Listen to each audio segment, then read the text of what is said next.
પોતાના આનંદનો અનુભવ કરાવે. પણ આનંદ ટકતો નથી, કારણ કે હજુ એનો અધિકાર સિદ્ધ થયો નથી. ભગવાને કહ્યું, નારદજી, આ તમારી ભક્તિથી નથી ભાઈ. તત્સેવયા અધીર ગયાપી જાતા મયી વિડાવત નથી. તમે ખાલી 4 મહિના ભગવતીઓની સેવા કરી, એ સેવાના ફળ રૂપે તમને સાત્વિકી ભક્તિ મળી, અને આવી તમને મારી અંદર ચારેયને નાશ પામે એવી બુદ્ધિનો ઉદય થયો. જાઓ નારદ, પ્રલય ચૂકે તો પણ તમને મારું અખંડ હવે શ્રવણ ભક્તિ સિદ્ધ કરી, હવે કીર્તન ભક્તિ સિદ્ધ કરો. અને નારદજીએ કીર્તન ભક્તિ સિદ્ધ કરી.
ભગવાનનું નામ લેવામાં તારું શું વિચાર છે?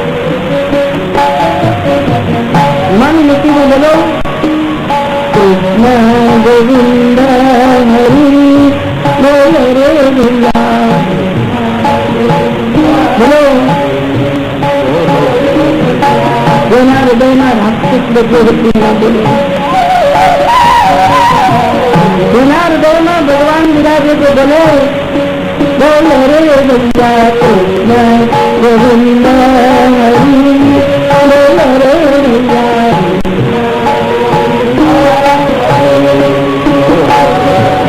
કૃષ્ણ ગોવિંદ હરી બોલ રે ભૈયા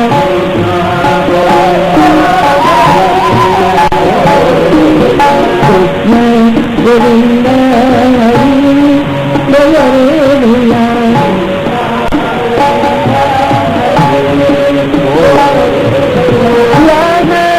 કાયા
जो नहीं बोलेगा उसके मुंह में धूल पड़ेगी।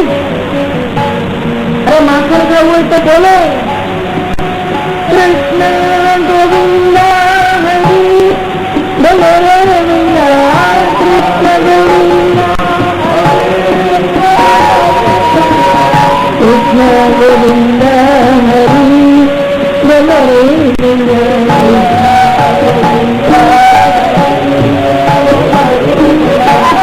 भगवान નું નામ કોઈ લેવું જોઈએ લક્ષ્ય બનેલું જગતની લાજ શરમ પત્ની પતિને કહ્યું આપણે જોડે જોડે કથામાં આવ્યા છીએ તો ગમે કેમ નથી બોલતા મને શરમ લાગે પત્ની કહે તમને વાતોના વડા કરતા શ્રમ નથી નવરી પડની પંચાયતો કરતા શ્રમ નથી ભગવાનનું નામ બોલાવે હવે તો નિર્લજ્જ થઈ જવાય નિંદતુ નામ નંદા હસતુ સપત્ની પતિષ્યજતી ઉચ્ચૈરિદમ દદામ મમ સખિદામોદર શરણમ।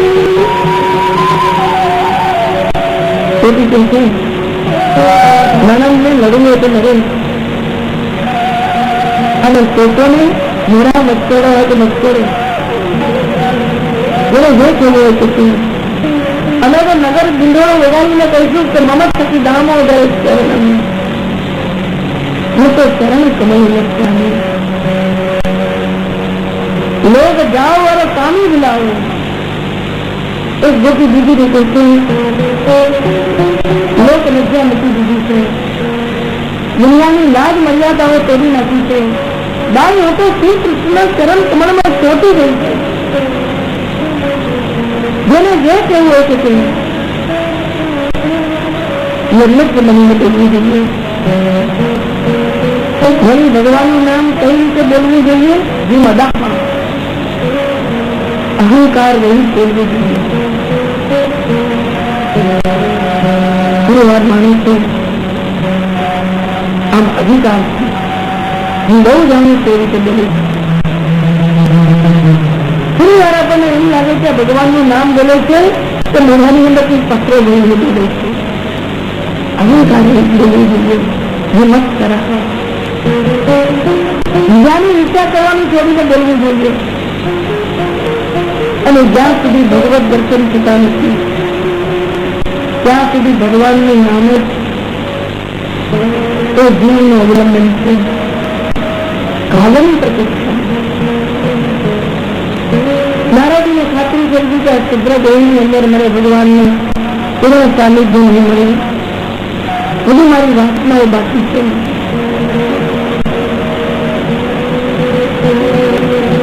જેવા ભગવાનના નામ લેતા હતા નારદજી અનંત છે અનંત ભગવાનના અનંત નામ હતા તમે જે મંત્રાત્મક હૃદયમાં પ્રતિષ્ઠિતા લેતા ભગવાનના કેટલાક નામો દિવ્ય છે કેટલાક જગતનું કલ્યાણ કરનારા છે કોઈ પણ જાતની સ્પૃહા વગર નારદજી અખંડ ભગવાનનું નામ લેતા એમ કરતા કરતા ભૌતિક દેહને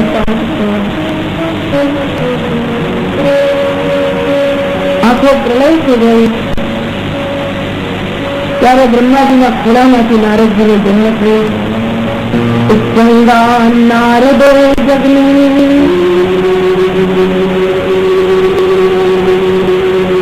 અને આ જન્મમાં નારદજીને વીણા આપી વરદાન આપ્યું કે નારદજી તમે જયારે જયારે વીણાના તાર ખેંચશો ત્યારે હું પ્રત્યક્ષ હાજર થઈ જઈશ। નારદજીએ પેલા શ્રવણ કર્યું પછી કીર્તન કર્યું હવે નારદજીના અખંડ સ્મરણનું વરદાન મળ્યું। ભગવાને નારદજીને સેવા આપી નવધા ભક્તિ નારદજીને સિદ્ધ કરી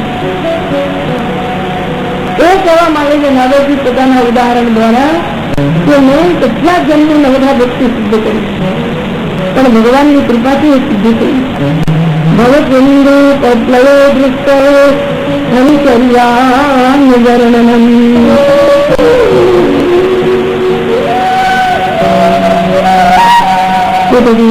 અહો દેવર્ષ ધન્યોગમ યત્કીર્તિર્ષાર્વધન્વનમ ગાયન્માદ્યમ નિગમ તંત્ર્યા રમયત્યાસ્તિરમ જગત હરિ નારાયણ નારાયણ હરિ હરિ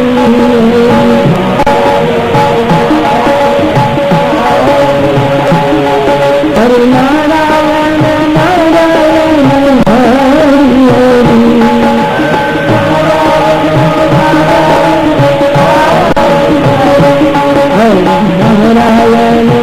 નારાયણ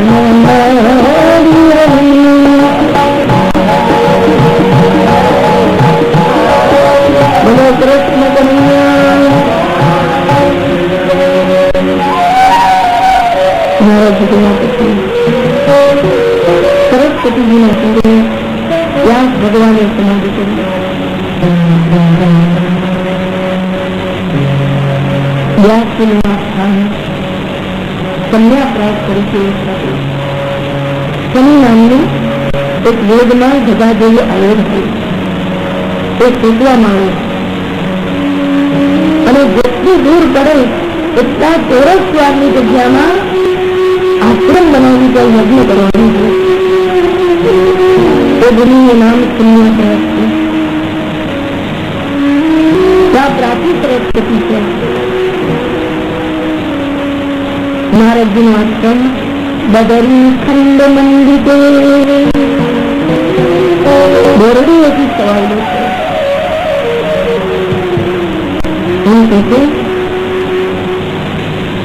એક વાર લક્ષ્મીજીએ ભગવાનને વિનંતી કરી,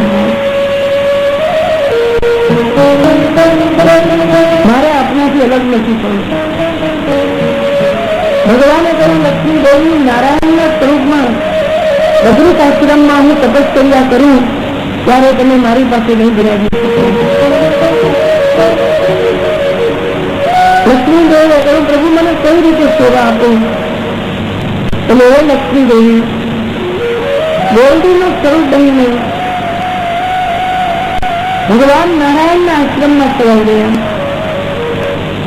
અને જ્યાં જ્યાં ભગવતીઓ પણ ભગવત આરાધન કરે છે એ તપોભૂમિમાં લક્ષ્મી દેવી છાયો કરીને બિરાજે છે. મહાપ્રભુજીએ સુંદર અર્થ કર્યો, આનું નામ વબરી પણ છે ને આનું નામ બદરી પણ છે. બદલો રઘોદા આ તપોભૂમિ છે, કારણ કે બોરડીના ફળ ખાઈ ખાઈને વ્યાસજી તપસ્યા કરી રહ્યા છે. અને આ મોક્ષ ભૂમિ છે. વ એટલે આનંદ અને વ એટલે મોક્ષ ની દરી એટલે કૃપા. આ મોક્ષ ભૂમિ છે, આ તપોભૂમિ છે. અહીં વ્યાસજીએ ભક્તિ યોગેન મનસી સમ્યક સંગીતો મને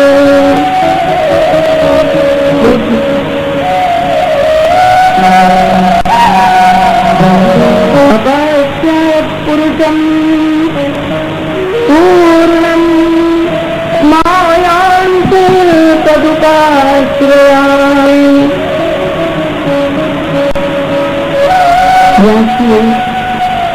સમાધિમાં 3 દર્શન કર્યા. પુરાણ પુરુષોત્તમ પ્રભુના દર્શન કર્યા. કૃષ્ણ કનૈયા શ્રી ગોવર્ધન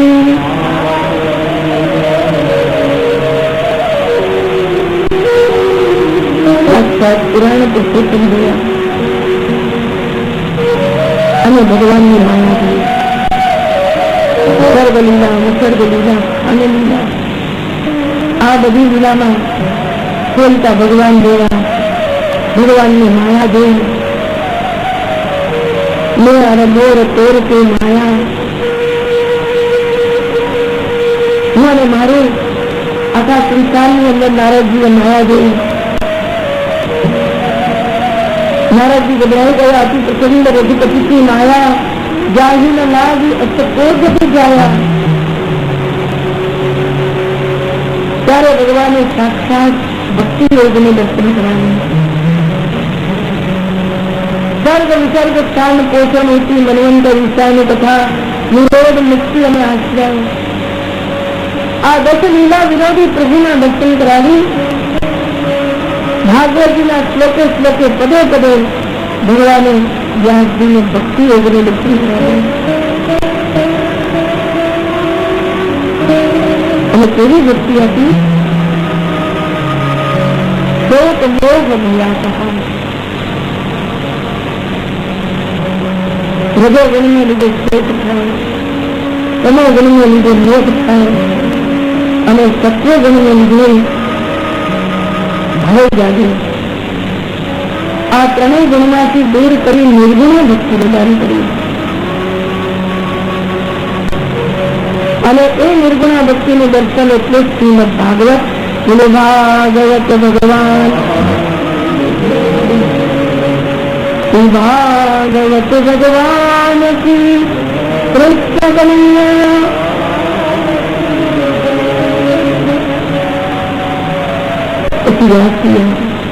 પોતે અમે ક્રમ બનાવ્યો. 18,000 શ્લોકની પૂર્ણતાને 12 સ્કંદમાં વિભક્ત કરી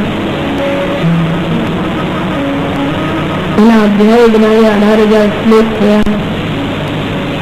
જુદી જુદી ભગવત કથાઓ આવી. વ્યાસજીએ સમાધિની અંદર 3 ભાષા જોઈ. એક સમાધિ ભાષા, બીજી પરમત ભાષા અને ત્રીજી લોક ભાષા. સંસારમાં જે કેટલાક ઉદાહરણ જોયેલા એ સમાધિમાં જોયા એ લોક ભાષા.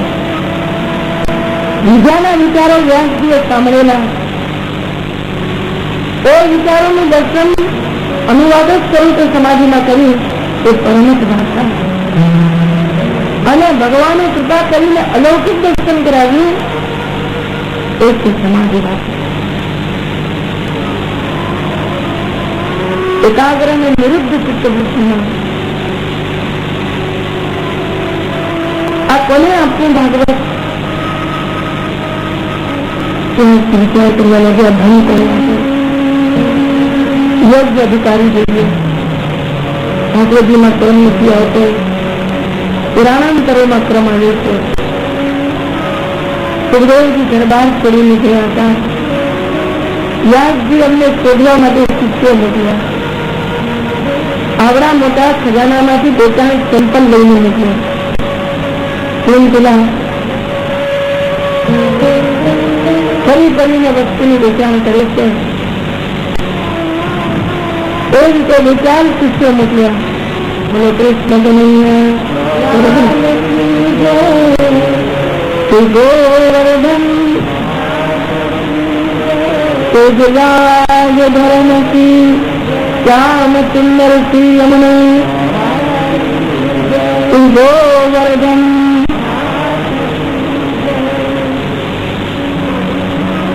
હિમાલયની દિશામાં સુખદેવજી મહારાજ ધાર્મિક પુત્ર અને ત્યાં તે સ્ટેજ બોલાયો.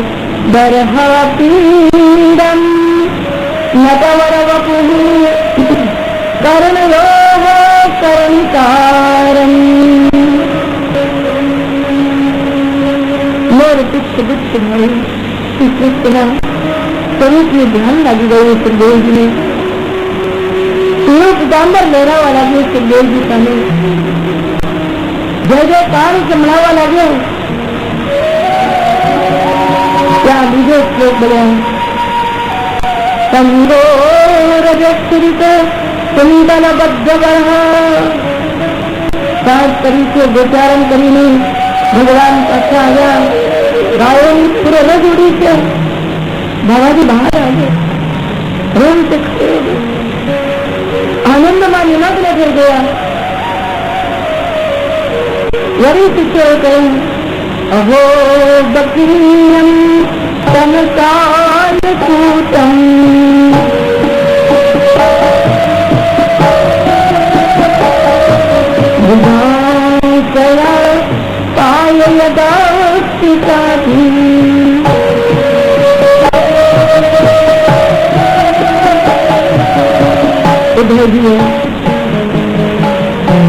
આટલું કહી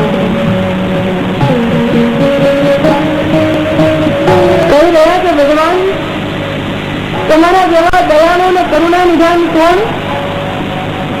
મારવા વાળી માં યશોદાની સ્થાન હતી.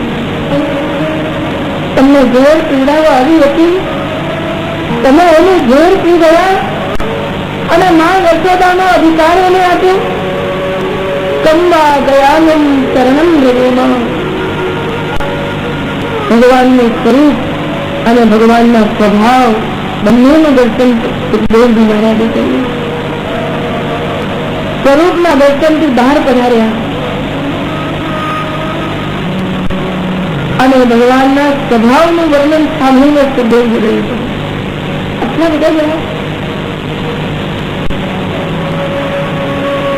એવું ભૂલું લાગ્યું સુખદેવજીને. આ તમે ક્યાંથી લાવ્યા, કોની પાસેથી લાવ્યા? હજી માલ અમારા ગોડાઉનમાં પડ્યો છે. આગળ આગળ શીખતી પાછળ પાછળ સુખદેવજી ભગવદીએ કીર્તન ગાયું છે. સુખદેવજી ભક્ત છે. હવે શંકરજીનો અવતાર છે પણ સુખદેવજી ભક્ત છે. તો એમ કે લીલાને સુખ હતા. ભગવાને આજ્ઞા કરી એટલે ભૂતલમાં પધાર્યા. રાધાજીની આંગળી ઉપર બેસી હતા અને રાધાજી હંમેશા કૃષ્ણ કૃષ્ણ કૃષ્ણ એવું એમને શીખવે. પણ પેલા બોલે રાધે રાધે રાધે રાધે રાધે. એક દિવસ રાધાજીએ ઠપકો આપ્યો, રાધે રાધે મત કહો, કૃષ્ણ કહો. એટલા માટે સુખદેવજી રાધે રાધે તો મનમાં બોલે છે અને કૃષ્ણ કૃષ્ણ તો બહાર બોલે છે. એ પ્રભુની આજ્ઞાથી સુખદેવજી ભૂતલમાં આવ્યા.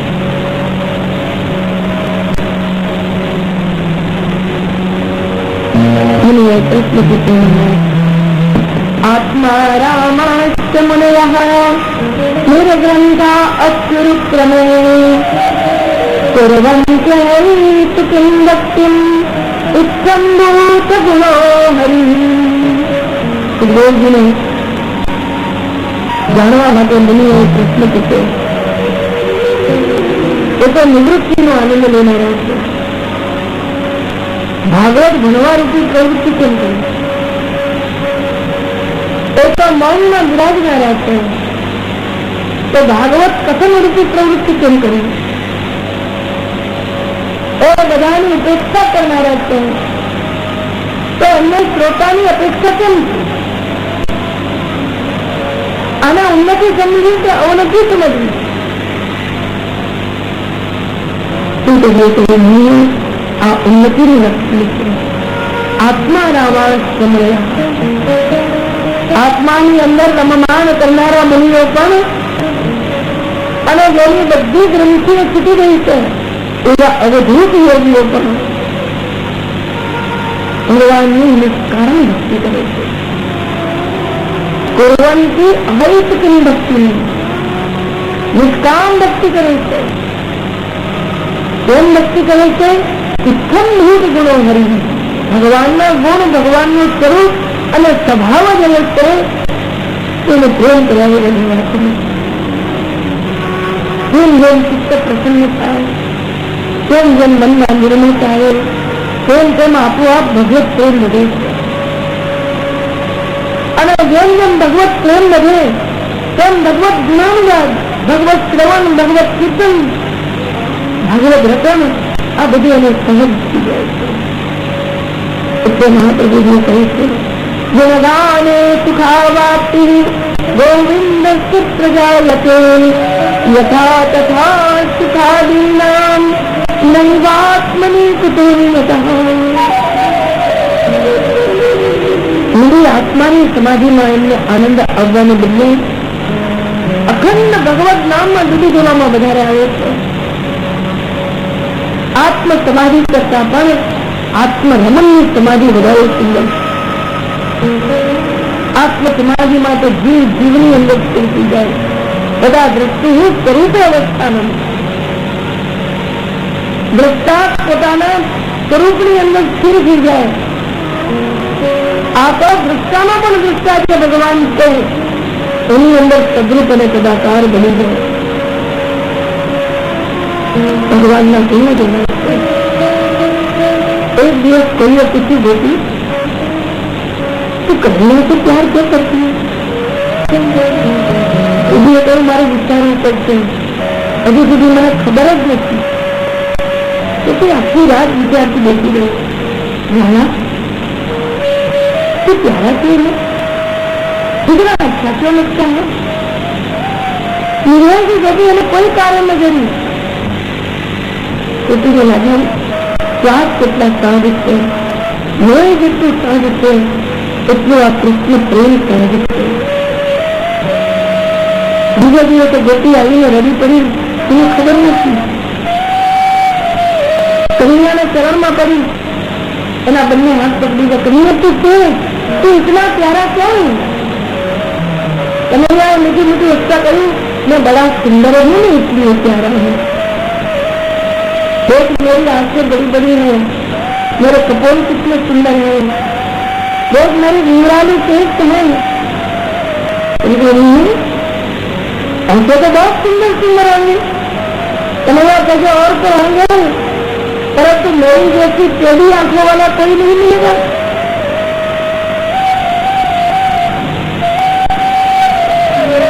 कन्हैया कहें बेटी मेरा स्वभाव बड़ा अच्छा है ना,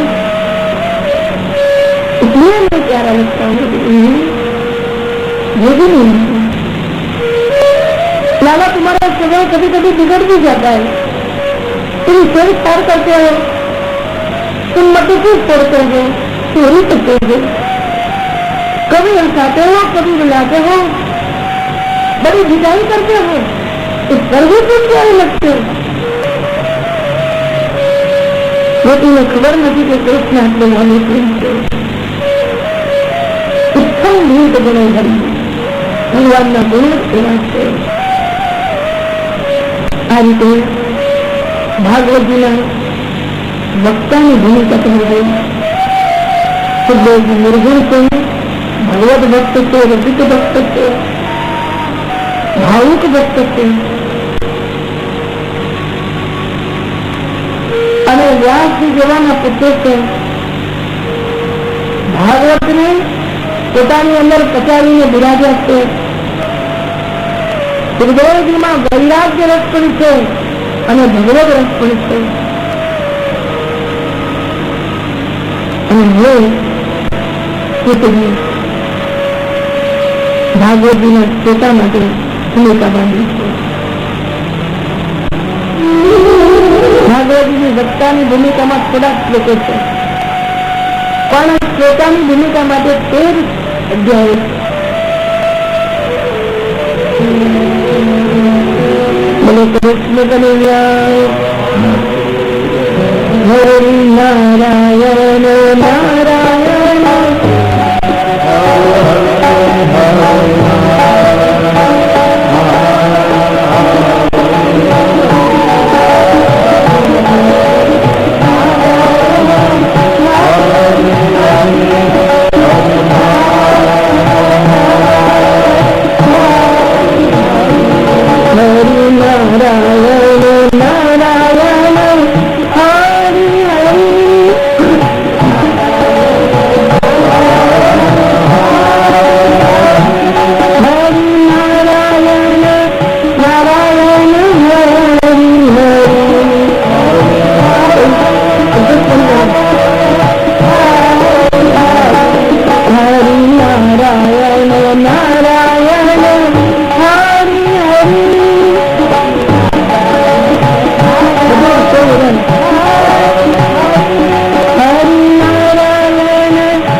બોલ અવાજ નહીં એને બધું હસી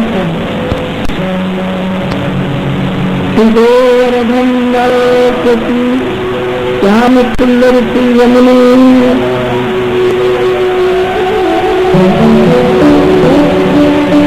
અસાધારણ અભિચાર ત્રણ પ્રકારની સિદ્ધિ ક્ષેત્ર સિદ્ધિ બીજી સિદ્ધિ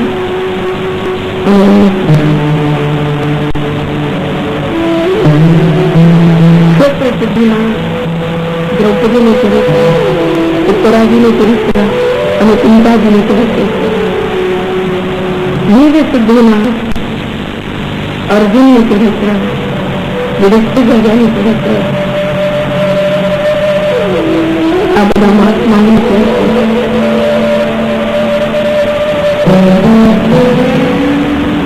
ખાસ કરીને અર્જુનનું ચરિત્ર કારણ કે પરીક્ષિત સુભદ્રાનો પુત્રનો પુત્ર છે.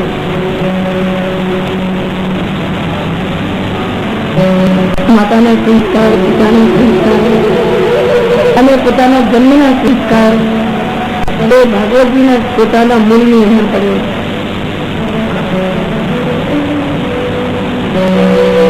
મહાભારતનું કૌશિક પર્વ હું તમને શરૂ કરું છું. 18 દિવસ થઈ ગયા પછી 18મા દિવસથી રાત્રે આ ઘટના ઘટી. બધા મરી ગયા, લોહીની નદીઓ. કૌરવોને ત્યાં 3 જણા નીકળ્યા, કૃપાચાર્ય, કૃતવર્મા અને અશ્વત્થામા. પાંડવોના વંશમાં 5 પાંડવો, દ્રૌપદીના પુત્રો, દ્રુપદ રાજાના પુત્ર ધૃષ્ટદ્યુમ્નની સેના ભગવાને પાંડવોને કહ્યું, આપણી સાંભળીને કહ્યું. ગાંધારી અને ધૃતરાષ્ટ્રને આશ્વાસન આપવા પડ્યું. અહીં 5 પાંડવોના પુત્રો અને મામા ધૃષ્ટદ્યુમ્ને ભેગા મળીને વિજયની દાવત આપી, ખૂબ જશ્ન મનાવ્યો, પોતપોતાના ગુણ રહ્યા. બધા એક જ વાત મુઠ્ઠીઓ ઉપર તાલ આપીને દીધી અને ખૂબ કરી. ખરેખર તો મહાભારતનું યુદ્ધ બે જ જણ લડ્યા છે. એક બાજુ પાછા ફેંકનાર કૃષ્ણ છે અને બીજી બાજુ પાછા ફેંકનાર શકુની ભ્રમણ છે.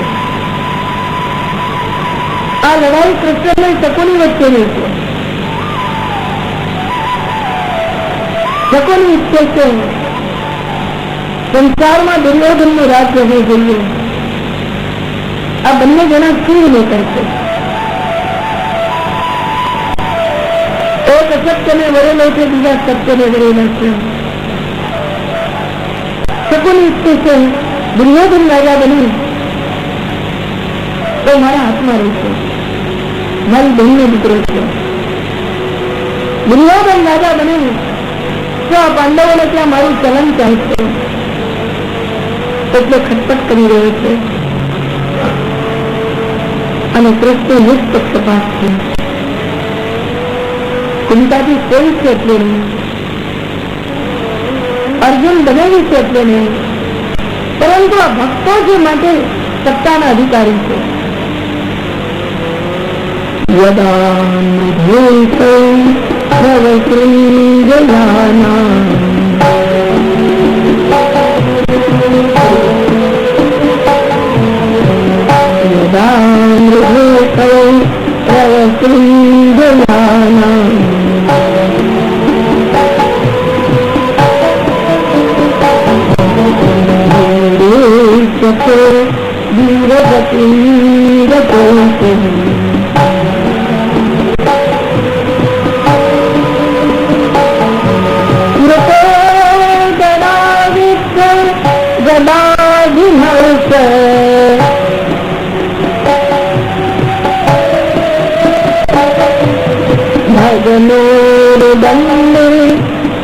धृतराष्ट्रपुत्रो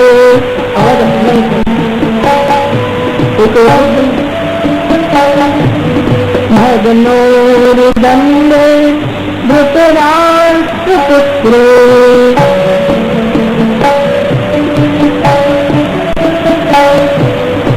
ધૃતરાષ્ટ્ર પુત્ર દુર્યોધનમાં સારું નથી. હવે યુદ્ધ પૂરું થઈ ગયું. 11 અક્ષરની સેનાએ ન કર્યું તો શું કેવી રીતે કરવાનું છે? બોલો કૃષ્ણ કનૈયા એના તમારે અદ્ભુત સુંદર બન્યું. ગોવર્ધનાભ્યતિ ધરણી કૃપાચાર્ય ભાગ્યની વાત કરે છે અને અક્ષરમાં પુરુષાર્થની વાત કરે છે. ભાગ્ય અને પુરુષાર્થ વચ્ચે બહુ મોટો સંવાદ મહાભારતના પ્રસંગમાં છે. અક્ષરમાં એવું કહે છે, મામા માણસ જીવતો હોય ત્યાં સુધી પુરુષાર્થ કરવો જ જોઈએ. કૃપાચાર્ય કહે છે, ભાઈ એની ના નથી કહેતો, પણ વિવેક પુરસ્કાર પુરુષાર્થ કરવો જોઈએ, કંઈક સમજીને કરવો જોઈએ. અગર પુરુષાર્થ કરવા છતાં પણ જો ન સિદ્ધ થતો હોય તો ભગવાનની ઈચ્છાને સિદ્ધ કરવાની વિચારી લેવી જોઈએ. ભાઈ આ ધર્મની વાત તારા હૃદયમાં ઉતરવી જોઈએ. તું કહેવો છે દરડી શું પરસાની હોય, જેમ દાળમાં પડેલી કડકી દાળનો સ્વાદ નથી જાણતી એવી રીતે હે અસ્તખામાં તું ધર્મનો સ્વાદ નથી જાણતો. હવે ગુરુ દ્રોણનો પુત્ર છે એટલે કે મામા તમારી વાતો મારા મગજમાં ઉતરતી નથી અને વાત પણ કૃપાચાર્યની ખોટી નથી. માણસ ક્યાંક અટકવું પડે, સાહસ કરે એનો વાંધો નથી, પણ સાહસ કરતો જ રહે અને તો જ એના સાહસનું પરિણામ ના આવે તો એને અટકવું પડે, તો બીજું કરવાનો વિચાર કરવો પડે. જગતમાં કોઈ પણ વસ્તુ વિવેક વગરની થઈ શકતી નથી. અસ્તખાનું હાથ બબેલો થઈને નીકળ્યો, પાંડવોની છાવણીમાં આવે.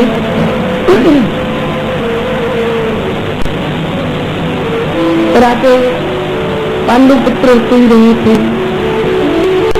મહાદેવજી ફેરો કર્યો. મહાદેવજીએ કહ્યું તમે અંદર નહીં જવા દો.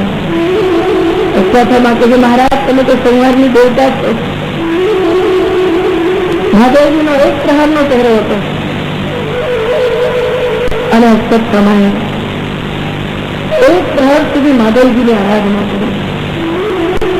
સંહારની દેવતાએ સંહાર કરવા ખડ આપી, એ આપીને મહાદેવજી તો કામ કરીને ચાલ્યા ગયા. સાક્ષાત મૃત્યુ દેવતા બની અશ્વત્થામાએ છાવણીમાં પ્રવેશ કર્યો. હોશિયારીઓ કરવા લાગ્યો. જે પેલા હાથી ઘોડાને કાપી નાખ્યા, એનો હાથ કોઈને પગ કાપી નાખ્યો. દુષ્ટજ્ઞના પ્રકોષ્ઠમાં આવ્યા, લાત મારી ઉઠાડી. હાથીઓ ગદડા મારી અને મારી નાખ્યા. 5 પાંડવોના કક્ષમાં આવ્યા. અંધારી રાતે ઓળખાયા નહીં, પાંડુ પુત્રો હતા. 5 પુત્રોના ગળા વેચી નાખ્યા. ડોકાના પોટલા બાંધી હાથમાં મસાલ લઈ છાવણીને બાળતો નીકળે. જાગી ગયા લોકો, હાહાકાર મચી ગયો. બહાર વેલા 2 દ્વારપાલ દોડતા ઉપલબ્ધ નગરમાં ભગવાન કૃષ્ણ પાસે આવ્યા. સમાચાર આપ્યા. ભયંકર આગની જ્વાળા જલી રહી છે. 5 પાંડવોને લઈ, દ્રૌપદીને લઈ ભગવાન શ્યામ સુંદર છાવણીમાં પધાર્યા. અને ત્યાં દૃશ્ય જોઈને દ્રૌપદીના હૃદયમાં પાટિયા બેસી ગયા. માતા પિતુના ભોજનમ પિતાના निकम घोरम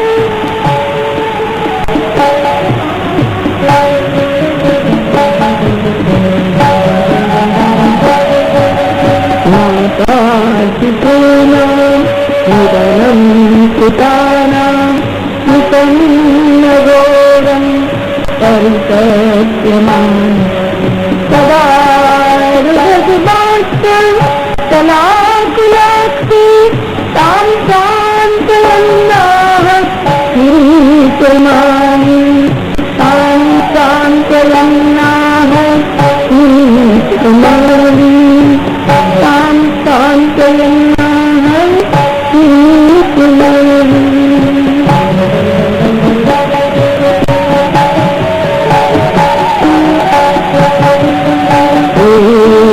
अभागिन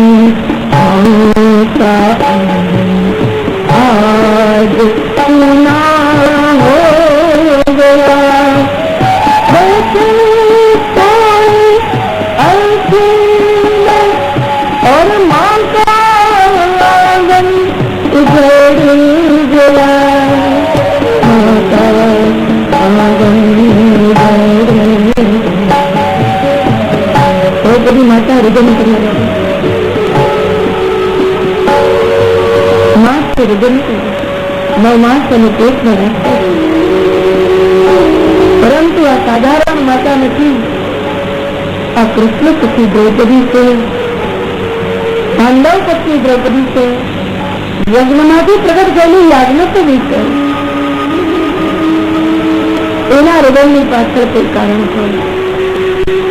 આચાર્ય ચરણોએ ભાગ્યકાર કીધી દ્રૌપદીના રડવાના બે કારણ છે.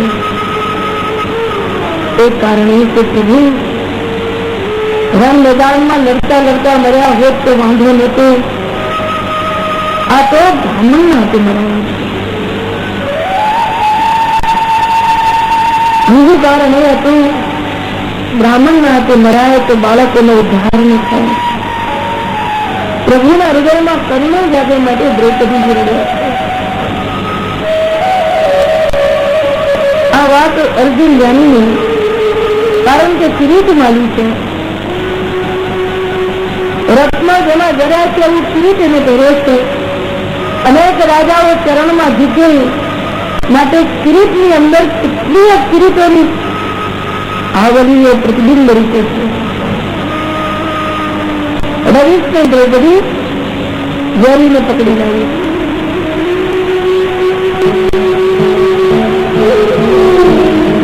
આ બાજુ અશ્વત્થામાએ અને વર્ગ બ્રહ્માસ્ત્રની નેત્રી ધાન કરી. ભયંકર આગ પ્રગટ થઈ. જેમ સંવત્સર સૂર્ય તેજના કિરણો ફેંકે અને જેમ શંકરચંદ ભગવાનના મુખારવિંદમાંથી અગ્નિ નીકળે એવું ભયંકર તેજ પ્રગટ થયું.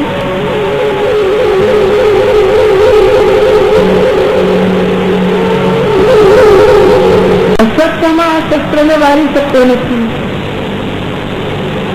અર્જુન શસ્ત્ર જોઈને ગભરાઈ ગયો, ભગવાનને શરણી ગયો.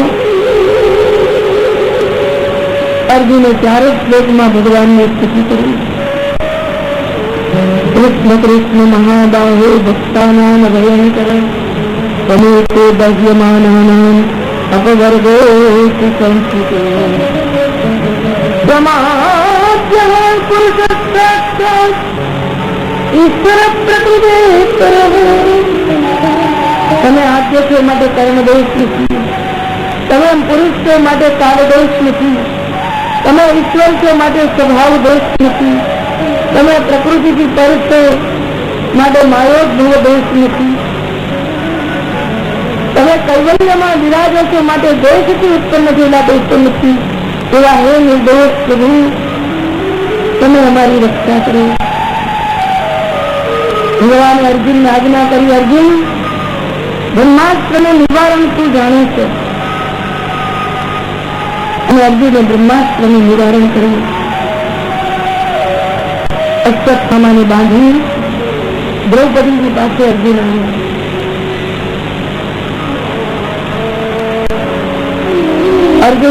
પછી શત્રુ ગમે તેવો હોય પણ 10 વ્યક્તિ હોય એવા શત્રુને મારવો નહીં. એટલો મક્કમ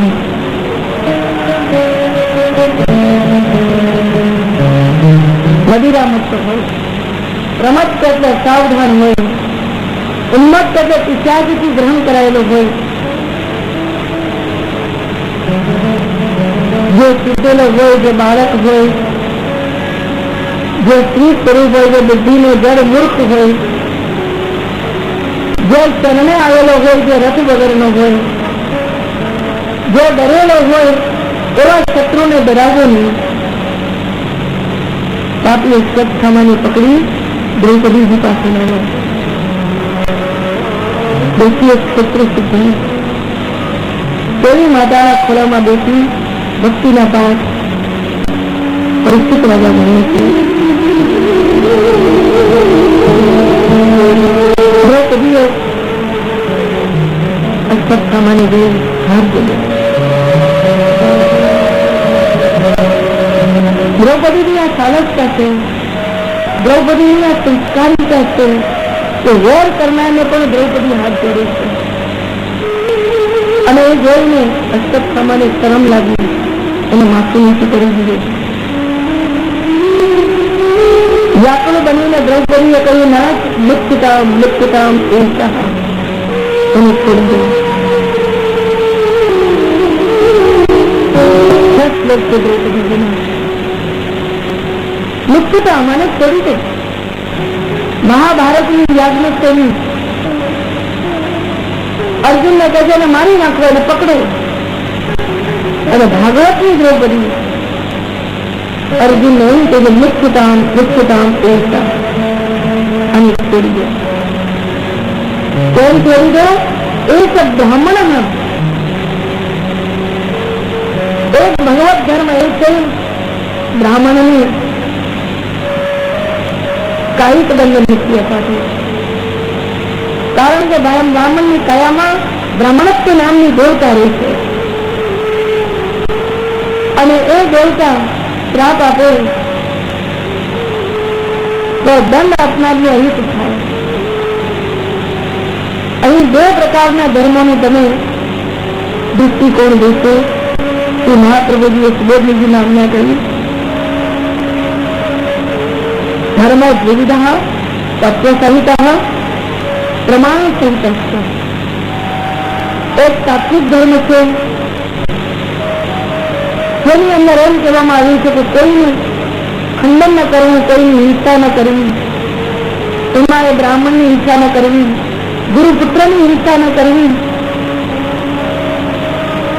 અને બીજો ધર્મ એમ કે છે જે વ્યવહારમાં છે,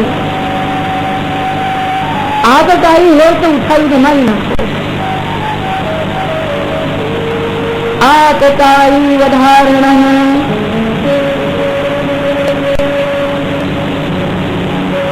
તત્ર પ્રામાણિકા વ્યવહારે તત્વ સહિતમ ધર્મમ ન મન્યન્તે. જે લોકો પ્રમાણને માને છે, અમુક વખતે હિંસા કરવી જોઈએ એવું સ્વીકારે છે, એ લોકો સાત્વિક ધર્મનો સ્વીકાર નથી કરતા. તત્ પ્રમાણે મૂલમ આસન્ન પ્રાણ. પ્રમાણ વેદ છે, એનું મૂળ આસન્ન પ્રાણ છે. અને બિંદુ આ વાયુ દેવતાનો અવતાર, આસન્ન પ્રાણનો અવતાર.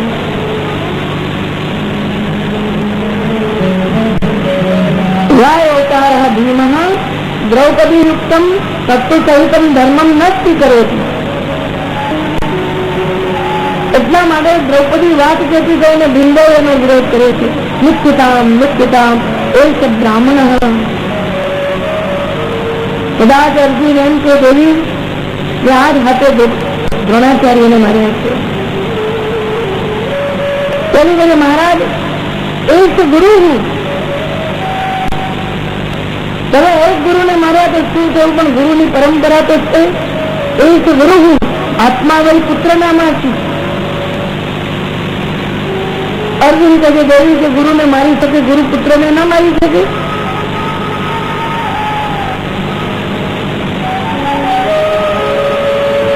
द्रौपदी हाथ जोड़े से तत्शब्द में महाभागो भवद्वीर गौरवम कुलम यदीनम नार्हति प्राप्तुम वंद्यम उद्यम वंद्यम अनुस्मृतः।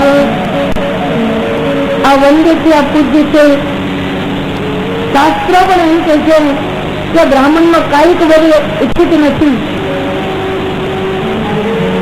અને વળી દ્રૌપદીએ કહ્યું ના તાત્વિક રીતે મને એમ થાય છે કે તમે દંડ કોને આપો છો? અશ્વત્થામાને મારી નાખશે તો મરી જશે તો દંડ એને નહીં પડે, દંડ એની માતાને પડશે. કારણ કે આખી જિંદગી એ પુત્ર વિયોગમાં તરફ છે. महारानी वक्य जननी गौतमी पति देवता गौतम ऋषि જેના દેવતા છે અને જે ગૌતમ ઋષિ સ્વર્ગે સુધાર્યા છે. ગૌતમ ઋષિના સ્વરૂપે જ એને આ અશ્વત્થામા જેવા પુત્રની પ્રાપ્તિ થઈ છે. પતિ જેના પુત્ર રૂપે જન્મે છે એની માતાને તમે દંડ ના આપો. અને ખરેખર આ એક બહુ મોટો પ્રકાર છે સમાજના. કોઈને પણ આવો દંડ આપવો જોઈએ કે નહીં, કોઈને ચડાવવા જોઈએ કે નહીં, મારી નાખવા જોઈએ કે નહીં. એક પક્ષે એમ કહે છે દોષ કરે ને મારી જ નાખવા જોઈએ, અને બીજા એમ કહે છે કે મરવાથી એને દંડ મળવાનો નથી, એના કુટુંબીજનોને આ દંડ મળશે. અર્જુન મુનિએ શું કરવું એને સમજી ન પડી, પરંતુ દ્રૌપદીના આ વાક્યને એક ધંધો સિવાય બધાએ અભિનંદન આપ્યા. યુધિષ્ઠિર દાદાએ કહ્યું ધર્મ, વાહ દ્રૌપદી, આજે તું ધર્મયુક્ત વચન બોલી, તાત્વિક ધર્મનો તે ઉપદેશ આપ્યો. ન્યાયમ, નકુલે કહ્યું દ્રૌપદી તું ન્યાયનું બોલી. સહદેવે કહ્યું તું સકરુણ બોલી. સાત્યકીએ કહ્યું તું નિષ્કપટ બોલી. અર્જુને કહ્યું તું સમભાવ વાળી બોલી. અને શ્રી કૃષ્ણે કહ્યું કે તું મહાન બોલી. ઘણી છે દ્રૌપદી કહે. અને ત્યાં તો પેલું ગુંડો જે થયું ઉભારો આપ આપી દે એમને નહીં જવા દેવા. અશ્વત્થામાને મારવો જ છે.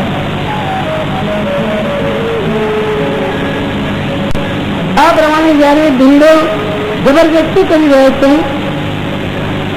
ત્યારે ભગવાન ચતુર્ભુજ બનીને ઉપદેશ આપવા લાગ્યા. નિત્યમ ભીમગદિકમ દ્રૌપદ્યાસ્ત ચતુર્ભુજ આલોક્ય વદનમ ચક્ષુર્ગમાહ પ્રસન્નિવ બોલો કૃષ્ણ કનૈયા બ્રહ્મ બંધુર્નહાતવ્ય. બ્રાહ્મણ વ્રાત્ય હોય તો પણ એને મારવો નહીં, પતિત બ્રાહ્મણ હોય તો પણ એને મારવો નહીં. બ્રાહ્મણને બે હત્યા કોઈ દિવસ હોતી નથી. અને ભગવાને બીજી વાત કહી અને મેં જ કહ્યું છે હાથ ઉતારી વ્યવહાર કોઈને હાથ લગાવનારો, ઘેર આપનારો, હાથમાં શસ્ત્ર લઈને આવનારો, ધન દોલતને હરી જનારો, પત્ની પુત્રોને હરી જનારો, આ 6 પ્રકારના હાથ ઉતારી છે. એટલા માટે હાથ ઉતારીને દંડ આપવો જોઈએ અને બ્રાહ્મણને કાંઈક દંડ ના આપવો જોઈએ. ભગવાને બંને વાત અર્જુન પાસે નથી. ભગવાન જાણે છે કે અર્જુન ભક્ત છે, મારા અભિપ્રાયને તરત સમજી જશે. એટલા માટે અર્જુન ઉભો થયો અને મસ્તકમાં રહેલો મણી કાઢી નાખ્યો. બોલો કૃષ્ણ કનૈયા કૃષ્ણ કનૈયા.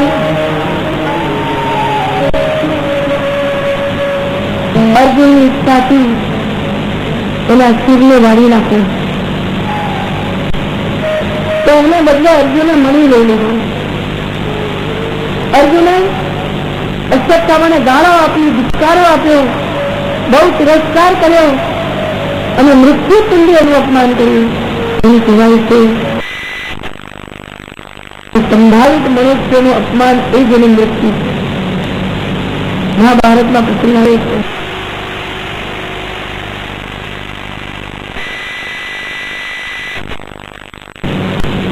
અર્જુને પ્રતિજ્ઞા કરી હતી, જે ગાંડીવને ગાળ આપે એને મારી નાખે.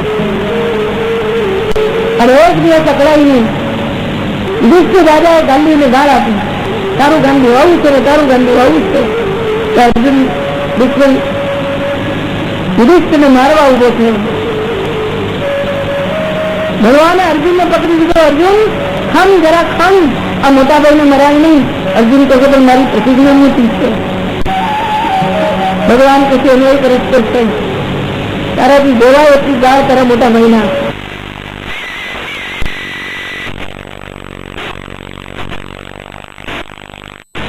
મહાભારતમાં પ્રસંગ આવે છે.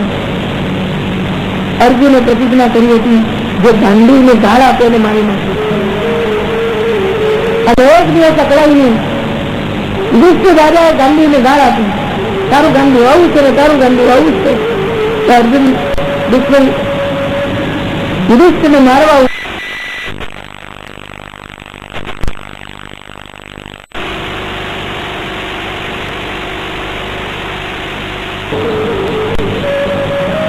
ભગવાને અર્જુનને પકડી દીધો. અર્જુન ખમ, જરા ખમ, આ મોટા ભાઈને મરાય નહીં. અર્જુન કહે પણ મારી પ્રતિજ્ઞા મોટી છે. ભગવાન કહે એનો એક રસ્તો છે, તારાથી દેવાય એટલી ગાળ તારા મોટા ભાઈના.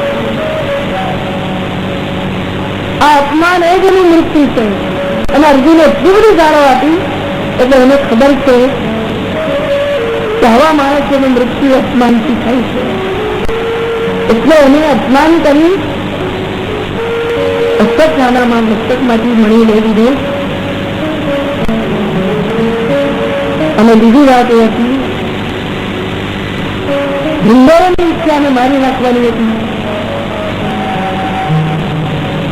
એટલા માટે વપનમ એના માથાને મિલાવી દીધો.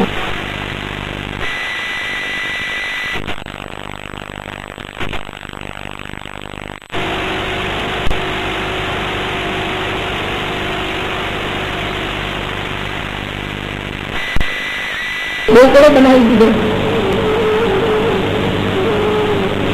દ્રૌપદીની ઈચ્છા હતી એને મુક્ત કરવાની, એને મુક્ત કરી.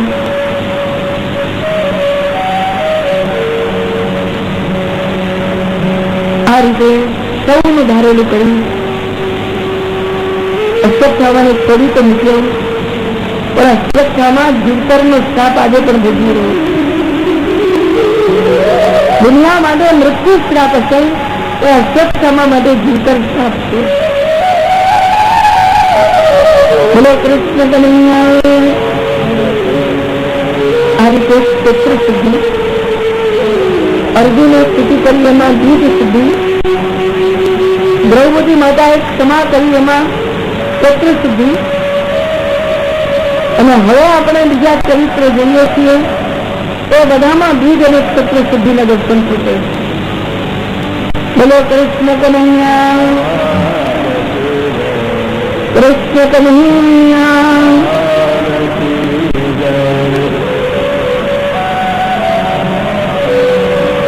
કુરુક્ષેત્રમાં સ્નાન કર્યું, 3 પ્રકારના યજ્ઞ કરાવ્યું, ભગવાને પાંડવોને સુખ આપ્યું. પરંતુ આ સુખ હજુ અશ્વત્થામાને જીરવાતું નથી. ફરીથી અને બ્રહ્માસ્ત્રનો પ્રયોગ કર્યો. ઉત્તરાના ગર્ભને બાળવાની ચેષ્ટા કરી. 7 બાણ માર્યા અને પાંડવોને મારી નાખવાની ચેષ્ટા કરી. ઉત્તરા ભગવાનને ચરણે ગયા. પાહી પાહી મહાયોગી દેવ દેવ જગત્પતે નાન્યં તદ્ભયં દસ્ય યત્ર મૃત્યુ પરસ્તરં શ્રી કૃષ્ણ ગોવિંદ હરે મુરારી. બોલો